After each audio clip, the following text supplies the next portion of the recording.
Hello my dear student, today I am going to explain errors in measurement. तो first of all we try to understand कि what is error. तो for example कि अगर किसी चीज़ को भी कोई भी काम आप करने जाते हो आपसे गलतियाँ होती हैं तो वो आपके काम करने में गलतियाँ किसी भी रीज़न से हो सकती हैं। उसी तरीके से अगर हम किसी चीज़ को मेज़र करते हैं तो उस मेज़र करने के दौरान उस इंस्ट्रूमेंट में भी गलतियाँ हो सकती हैं, या जो प्रोसीजर है उस प्रोसीजर को आप नहीं फॉलो करेंगे तो भी मिस्टेक हो सकती हैं, है ना। तो इस तरीके से there are a lot of causes of errors. तो एक्चुअल में जब हम मेज़र करते हैं किसी चीज़ को किसी इंस्ट्रूमेंट की सहायता से with the help of instrument, तो इंस्ट्रूमेंट की वजह से जो एरर होती है, जो हमारे पर्सनल मिस्टेक्स की वजह से एरर होती है, वही हमारे एरर्स इन मेज़रमेंट कहलाते हैं। ठीक है, तो अगर हमें इसको डिफ़ाइन करना हो कि व्हाट इज़ एरर्स, तो हम लोग बोल देते हैं कि error in a measurement is equal to the difference between the true value and the measured value of the quantity.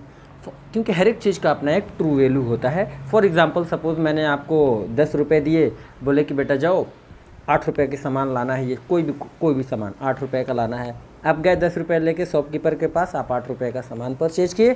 Shopkeeper ने बाय मिस्टेक आपको 8 रुपये का सामान दिया, आपसे लिया 10 रुपये, उसने 3 रुपये आपको वापस कर दिए। आपको उसने कितना रुपए ज़्यादा दिया, एडिशनल 1 रुपीज़ उसने ज़्यादा दे दिया आपको। तो वो उसके पर्सनल मिस्टेक से हो सकता है, उसने ध्यान ना दिया, या उसे जो चीज़ 8 रुपये की दी इस चीज़ का उसे ध्यान नहीं रहा। तो ये जो एरर्स है उसके देने का, उसी तरीके से इंस्ट्रूमेंट में भी होता है।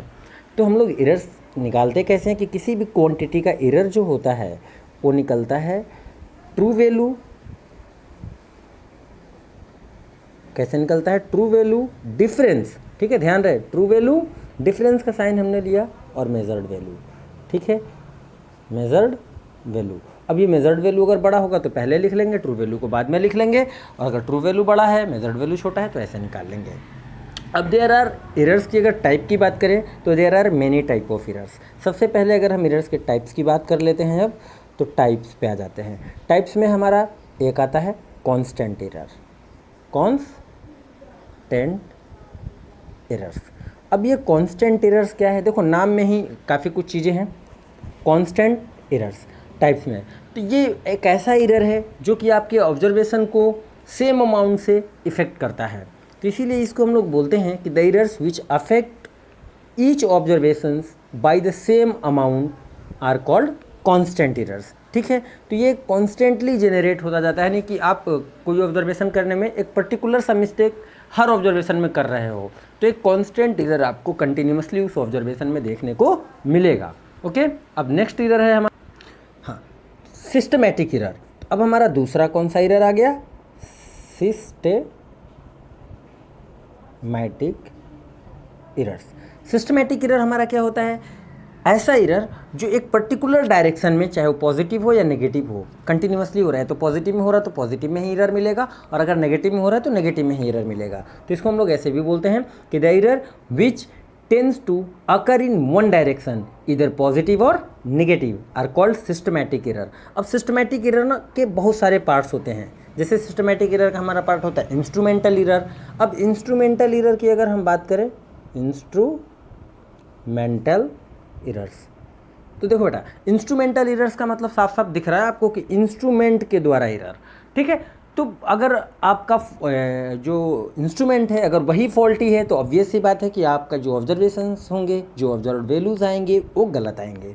ठीक है, तो these errors occur due to the inbuilt defect of the measuring instrument, या due to defect of measuring instrument, इसलिए हमारा इंस्ट्रूमेंटल एरर होता है। दूसरा हमारे पास जो इसी का पार्ट है सिस्टमैटिक एरर का, वो है इम्परफेक्शन इन एक्सपेरिमेंटल टेक्निक। ठीक है, या एरर ड्यू टू इम्परफेक्शन, इसको ऐसे भी बोलते हैं, एरर ड्यू टू इम्परफेक्शन। तो ये जो एरर ड्यू टू इम्परफेक्शन है, इसमें देखो नाम तो आपको ऐसा लग रहा है कि आप किसी चीज़ को काम करने में परफेक्ट नहीं हो, वो दे दिया गया, लेकिन ये वो एरर नहीं है। ये एरर क्या होता है कि हमारे सराउंडिंग्स में कुछ ऐसी चीज़ें होती हैं जिनको हम नेग्लेक्ट नहीं कर सकते, और वो सराउंडिंग ही हमारे लिए ये एरर अराइज कर देती हैं। इसलिए एरर ड्यू टू इसको इम्परफेक्शन बोला गया है, या इम्परफेक्शन इन एक्सपेरिमेंटल टेक्निक बोला गया है इसको।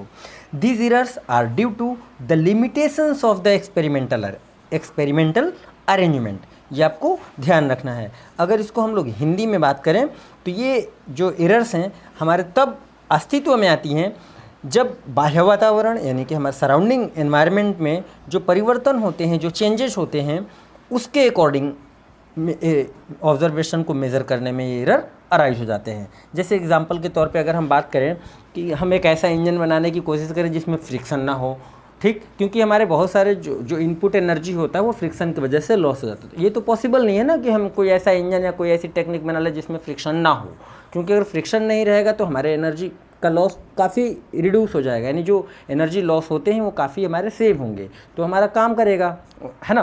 तो इस तरीके की जो एनर्जी जो एरर्स होते हैं वो हमारे एरर ड्यू टू इम्परफेक्शन में आते हैं। एंड ये भी एरर हमारा सिस्टमेटिक एरर का ही पार्ट होता है। इसी में हमारा एक तीसरा एरर और आता है पर्सनल एरर्स, ठीक है। अब ये जो पर्सनल एरर्स हैं ये पर्सनल एरर ह्यूमन बीइंग की मिस्टेक की वजह से होता है। या तो आपने ऑपरेटर्स अरेंज नहीं किए प्रॉपरली, आप केयरलेस हो, आप किसी चीज़ को प्रॉपर कैरी नहीं कर रहे हो, जैसे तैसे ही ऑब्जर्वेशन स्टार्ट कर दिया आपने, तो उसके वजह से जो एरर्स हमारे आते हैं उसको हम लोग पर्सनल एरर बोलते हैं। इट मीन्स कि this error arise due to individual lack of proper setting of operators और इंडिविजुअल केयरलेसनेस, ठीक है। This error are called personal errors. इसके बाद इसी में एक और एरर हमारा आ जाता है, error due to external causes, ठीक है। तो ये एरर हमारा तब आता है, errors due to external causes, कि भाई हम एटमॉस्फेयर को कंट्रोल नहीं कर सकते हैं। जैसे या कि सडनली हमें एक नॉर्मल टेम्परेचर पे करना था, धूप हमारी बढ़ गई बहुत तेज़ी से और हमारे पास उस तरीके का एनवायरनमेंट नहीं है कि हम उसे कंट्रोल कर सकें, ठीक है। तो इस वजह से जो एक्सटर्नल चेंजेस होते हैं उनके वजह से जो हमारे एरर्स होते हैं उनको हम लोग errors due to external causes बोल देते हैं। इट मीन्स कि this errors arise due to the change in external condition like pressure, temperature, wind etcetera, ठीक है। This errors are belongs to the systematic error and called errors due to external causes. उसके बाद हमारा types of error में ही तीसरा जो हमारा error होता है इसको हम लोग बोलते हैं रैंडम एरर। तो जो रैंडम एरर है ये हमारा कहीं से भी आया, इरेगुलर पैटर्न है, इसका कोई सिस्टमैटिक पैटर्न नहीं है। This error arrive irregularly in the measurement in the observations, ठीक है, आर कॉल्ड रैंडम एरर्स। इसको ऐसे भी डिफाइन कर सकते हो कि the errors which occur irregularly and at random in magnitude and direction are called random errors, ठीक है। ये एरर कहीं से भी किसी भी तरीके से किसी भी रीजन से सडनली अराइज हो सकता है, बिकॉज आप ऑब्जर्वेशन कर रहे हो और आप सब कुछ बढ़िया चल रहा है, अचानक से आपका ध्यान या आपके सेलफोन पे कॉल आता है और आपका ध्यान बढ़ जाता है और उसकी वजह से एरर आ गया। तो ये रैंडम एरर है, किसी भी रीजन से आ सकता है, या आपने ध्यान नहीं दिया, टेम्परेचर वगैरह नोट नहीं किया उस एक पर्टिकुलर या दो पर्टिकुलर ऑब्जर्वेशंस में, उसके वजह से उस दो वैल्यूज़ में आपके एरर्स आ गए, तो ये हमारे रैंडम एरर्स हो जाते हैं। इसके बाद हमारा एक चौथा एरर आता है जिसको हम लोग बोलते हैं लिस्ट काउंट एरर, कि अगर आपने जिस इंस्ट्रूमेंट से मेज़रमेंट कर रहे हो उसका लिस्ट काउंट आपने नहीं निकाला, लिस्ट काउंट की वजह से आप जो एरर्स आ गए। आपको पता है कि इंपॉर्टेंट होता है जिस भी इंस्ट्रूमेंट से हम लोग ऑब्जर्वेशन करते हैं उस इंस्ट्रूमेंट का लिस्ट काउंट आपको पता होना चाहिए। अब लिस्ट काउंट के बाद उसके अंदर कोई एरर है या नहीं है, पॉजिटिव ज़ीरो एरर है, नेगेटिव ज़ीरो एरर है या कोई एरर नहीं है, ये भी हमें ध्यान रखना होता है, ठीक है। उसके बाद इसके अलावा हमारा पांचवा जो मेन एरर होता है वो होता है ग्रॉस एरर्स और मिस्टेक्स, ठीक है। उसके बाद होता है हमारा ग्रॉस एरर्स, या इसको ऐसे भी लिख सकते हो मिस्टेक्स, ठीक है। एक्चुअल में ये एरर जो आता है, जो ग्रॉस एरर और मिस्टेक है, तो ये आपके केयरलेसनेस की वजह से होता है, ठीक, due to improper adjustment of operators की वजह से होता है। And no correction can be applied for gross errors, इसमें आपका कोई भी करेक्शन अप्लाई नहीं हो सकता है। बाकी इन सबको तो हम लोग मैनेज कर सकते हैं लेकिन इसको नहीं कर सकते हैं। इसी एरर में हमारे कुछ और एरर्स भी आ जाते हैं, absolute errors, relative error and percentage error. ये हमारे इंपॉर्टेंट टॉपिक हैं जिनको कि आपको समझना है।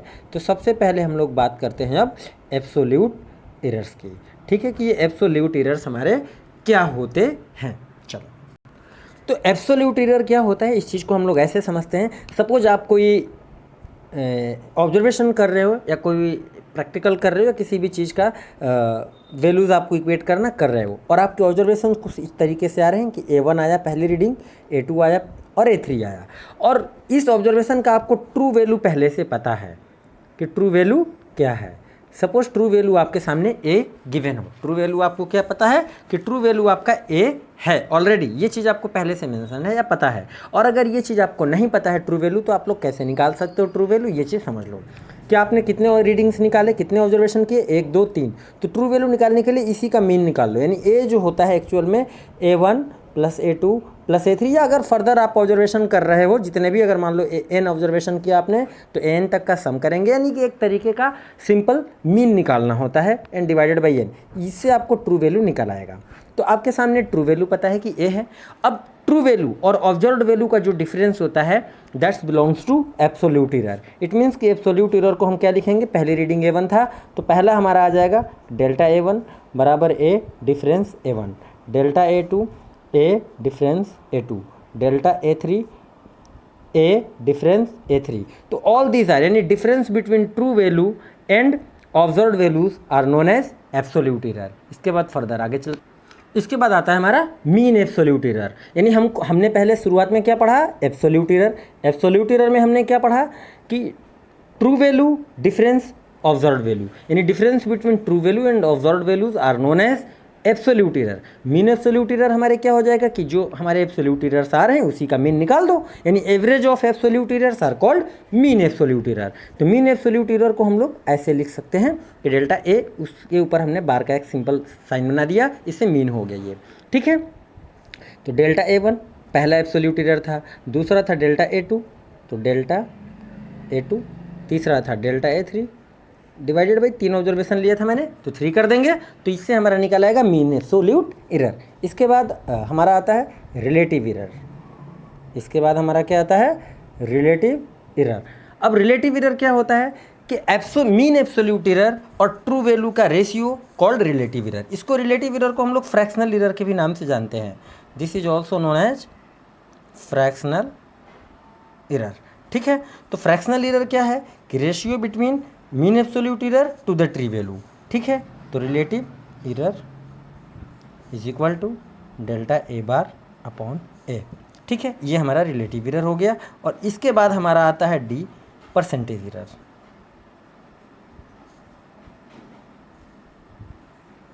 परसेंटेज एरर क्या होता है, रिलेटिव एरर का आप परसेंटेज वैल्यू इक्वेट कर दो, वही आपका परसेंटेज एरर है, ठीक है। यानी relative error multiplied by 100, relative error multiplied by 100। दूसरी बात, एरर्स हमेशा ऐड होती हैं, ये कभी भी नेग्लेक्ट नहीं की जाती, इसलिए मॉड लगा दिया जाता है। मॉड के अंदर कहा जाता है जो भी क्वांटिटी होती है उसे पॉजिटिव में हम लोग कंसीडर करते हैं। तो परसेंटेज एरर क्या होता है कि परसेंटेज एरर को हम लोग रिलेटिव एरर को अगर एक्सप्रेस करते परसेंटेज के टर्म में, then they are called percentage error. तो रिलेटिव एरर मल्टीप्लाइड बाई 100। तो ये इस फॉर्मूले के अकॉर्डिंग हमारा जो परसेंटेज एरर हो जाएगा वो कुछ ऐसे हो जाएगा कि डेल्टा A/A × 100। तो ये हमारा परसेंटेज एरर। तो यहाँ पे जो हमने आपको 3-4 बातें बताई, जैसे कि आपको पहली बात हमने बताई एब्सोल्यूट एरर, ठीक, कि difference between true value and observed values are known as absolute error.